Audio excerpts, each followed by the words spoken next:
This episode is brought to you by Black Hills Financial Planning. Whether you have needs with estate planning, learning how to eliminate all debt in under 9 years or less without spending any more than you do today, preparing for a retirement that you actually love, or maybe putting some money away for medical care costs, Black Hills Financial Planning can help you achieve your financial goals.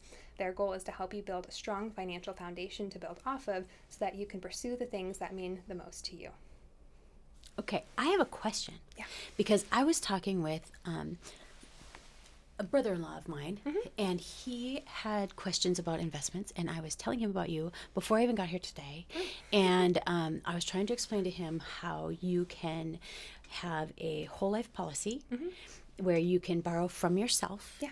And then while it's accruing compounding interest, even if you've borrowed some money from it, it still continues to accrue the compounding interest as if it's all in there. Absolutely. And he's like, I don't know, that doesn't seem right. And I'm like, but it is. And he's like, I don't see how it could be. Absolutely. And I'm like, I can't tell you. But I can give you Mandy's, please, because I can't. Yeah, absolutely. I can't. So the reason why it will continue to grow based on the amount that you continue to put into the plan is because you're not taking a disbursement. You are borrowing against the policy using your death benefit, savings account, and the cash value, which is the part that you can borrow against, as collateral.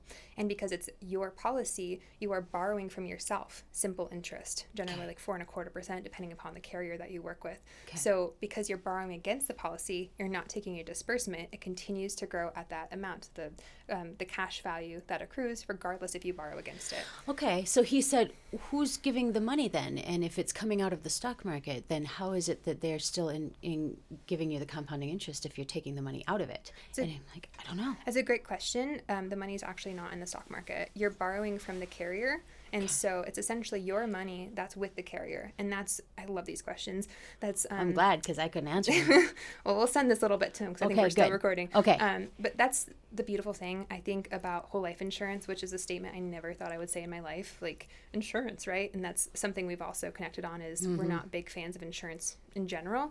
However, whole life insurance has what's called living benefits. It's not just like term insurance where you get a policy and then after 10 years you have to requalify and then you may or may not have the same premium and you're just generally gambling that you're going to die within a certain period of time.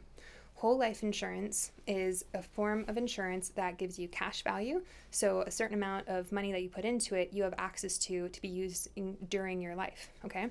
In addition to that, there's other bells and whistles with policies such as death benefit day one, using medical care insurance money out of that death benefit. So if you lose 2 out of your 6 activities of daily living, you can use 24% of that death benefit every year up to 4 years. You have that guaranteed compounding growth, which continues to grow even if you borrow against it.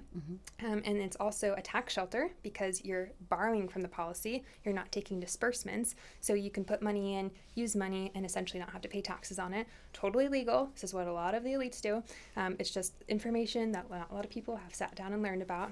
Well, and I said that to him. I said, I think this is how the Rockefellers built their thing, is whole life policies, right? Like they just all continue to add and add and add and add, and as you take it out, you're still gaining the compounding interest. And he's Absolutely. like, I don't understand. Okay. And I'm like, same. I love it. So, and the last thing I'll say there too, not the last, but just on what I was saying before, it's a litigation-proof environment as well too, which offers additional benefit.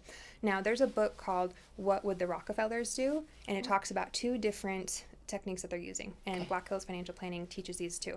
One's called a revocable living trust, because that allows you to title your assets into your trust, and now you don't own anything on paper, but yet you control everything. Okay. And as we've talked about before, it allows your family to bypass things like probate, which are very expensive. It gives you an additional benefit if you were to ever be litigated against and lose, because there's nothing in your personal name, and trusts are very difficult to litigate against.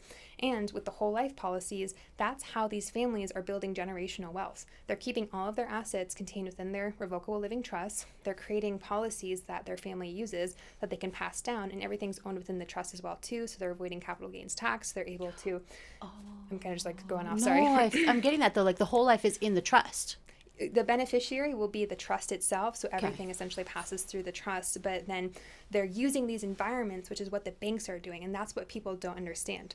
Wells Fargo, Bank of America, and Chase own over $50 billion of bank-owned life insurance. It is very similar to the same structure as whole life insurance.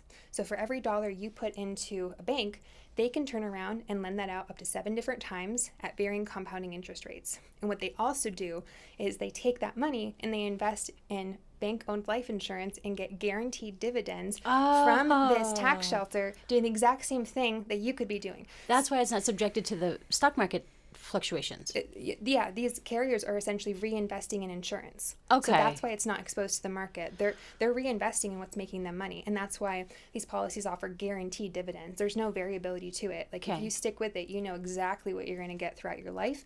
And if you pay yourself back, you can generally put more money into these plans as well too, providing even more tax-free liquidity to pass on to your heirs. So using whole life insurance and trusts as the cornerstones, that's how the Rockefellers primarily were able to build their wealth.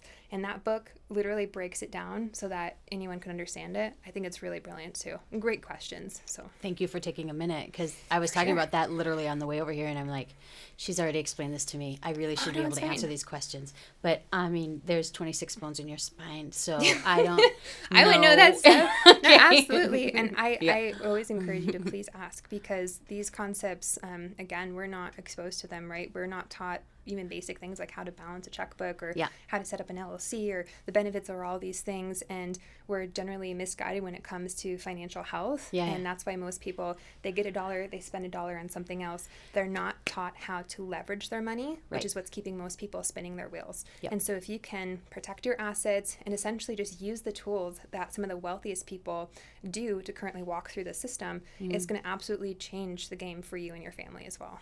I love how passionate you are when you talk about that. Thank you. And I also love that you know what you're talking about. Oh, thank you. Yeah, I try. Yeah. I can't help but be passionate about it, though, because my family did not grow up very wealthy, right? Like, I mean, most people that I know in this area, it's like, we all just kind of like, you know, make it work and live paycheck to paycheck. But had we known about this, just like we were talking about earlier, like had we known about other things, life would be different. But now we have this knowledge. Now we can share it. It's not too late for people to take advantage of it. And the coolest thing is witnessing people being able to put money into a whole life policy and then pay off their house within 9 years because of just how fast that grows. And then they own that asset. They have a policy that's literally an asset if they were to ever invest in something else. If they borrow against it, they never actually have to pay it back because it just comes out of the death benefit. And so they're leveraging their money in at least 5 different ways. They're owning their assets. They're paying it off much sooner, saving themselves compounding interest and taxes. And it's just a win-win-win. And they're using a guaranteed tool that the banks are using that each of us could be doing. So, I love the part that it helps you with, like, in case you lost your activities of daily living and you could not work. Like, that's terrifying, right? 2% of people in the United States have some form of long-term care medical coverage. That means that at some point, like if you're unable to work and care for yourself, your family's going to have to step in, or you're going to have to pay between $50 to $80, depending upon the area you live, for that skilled assisted nursing care. That is one of the biggest reasons people liquidate their retirements or have to sell their houses, and then just essentially aren't able to live the type of lifestyle they want because we don't think about those other medical care costs. So having that built into the plans is absolutely huge because people need it. And I've witnessed that with my family as well too, like my grandparents. Thank goodness we have a big Catholic family because they stepped in for years and essentially would rotate and be that skilled assisted nursing care, working with the nurses who would come. But a lot of people don't have that, and it puts them in a very difficult position. So if we can get ahead of it, it's really the goal. I'm so proud of you. You got me so passionate. I know, Sorry. I'm so excited. Awesome. It's fun because I learn from you every time we talk. Oh, likewise. This is why I just love sitting down with you. So I sure just cherish and appreciate you. Thank you so much. My pleasure. Your pleasure. Oh, Thank you for today. thank you.